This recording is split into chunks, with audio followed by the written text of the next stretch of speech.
Alright, how we doing today, y'all? Once again, I'm Hunter Burnett, and we're supposed to be doing a decade speech, and my group got the 70s, and I chose to do music and mostly pop or rock, punk rock, which is Kiss, Black Sabbath, um, trying to hit all the major bands that hit in the early 70s and mid 70s.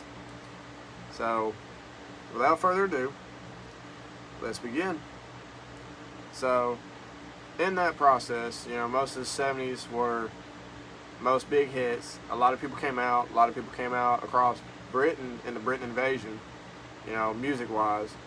They came out and, Elton John, Bee Gees, the Beatles, they all came over from Britain and England and everything over there in Europe, and came over to the U.S. and made hits of music, and it's some of the greatest songs we have still today.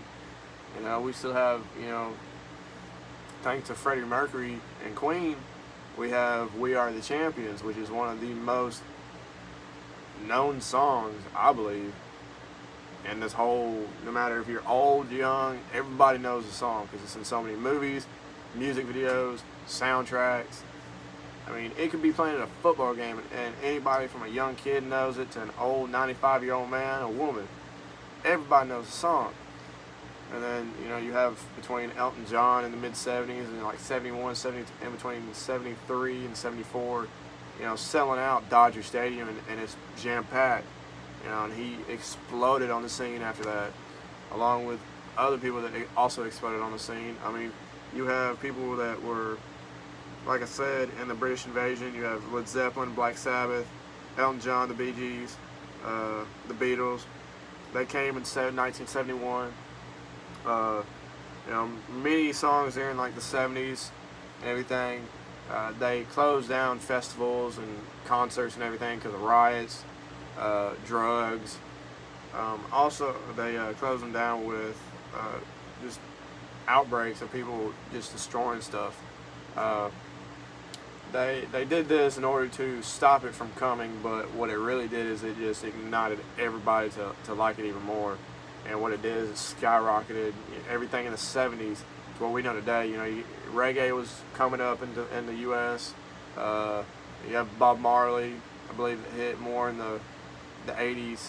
I'd have to do some research, but that was more closer towards the 80s and 90s and 2000s, I believe.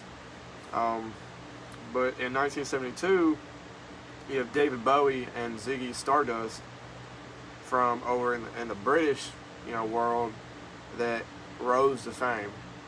Wearing elaborate, coats, jackets, skin tight stuff. Over there doing their music and everything they did going on.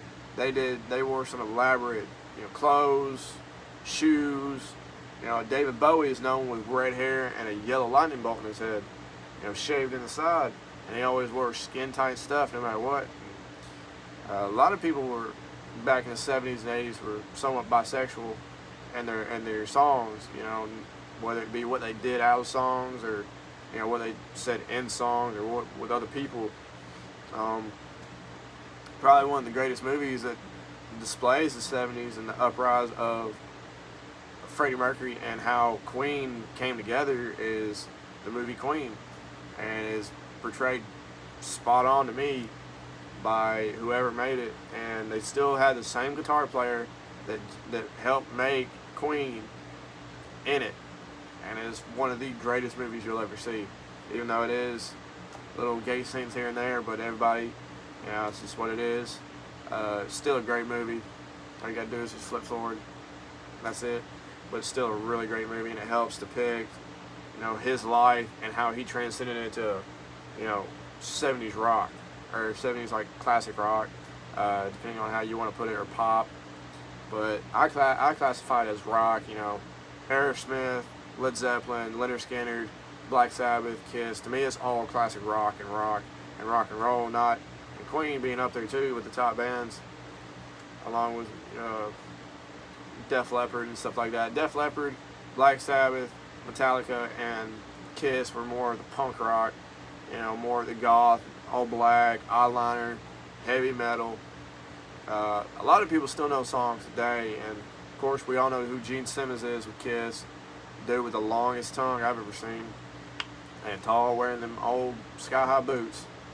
But in '76, Aerosmith was one of the most popular bands, along with Mick Jagger, Paul McCartney when he left the Beatles, along with George Harrison, who also left the Beatles, who made his own debut, being single and releasing some songs along with Paul McCartney, and Eric Kamen, and then Bob Dylan. Bob Dylan also became really famous too. And then more in '77, we have where like Bruce Springsteen came out, and more of the pop and punk rock, and all the Bruce Springsteen was in '75 actually, but '77 was when more of the pop and punk rock came out of play, like Commodore's Brick House, that a lot of people know. I grew up listening to it sometimes, and it's a very good song. Everybody knows Brick House. I mean, that's one of the best known songs we all know of, I guess.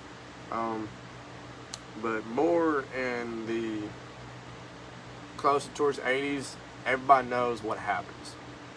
Everybody knows, if something came to rise or came to fall. I mean, most rockers now are either dead or look all weird from all their drug use they did as a teenager, working or singing or doing whatever.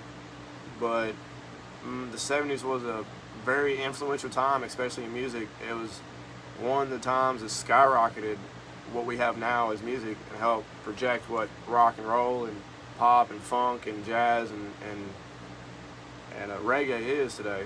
So, if you got any more questions, go ahead and text me, email me. We out.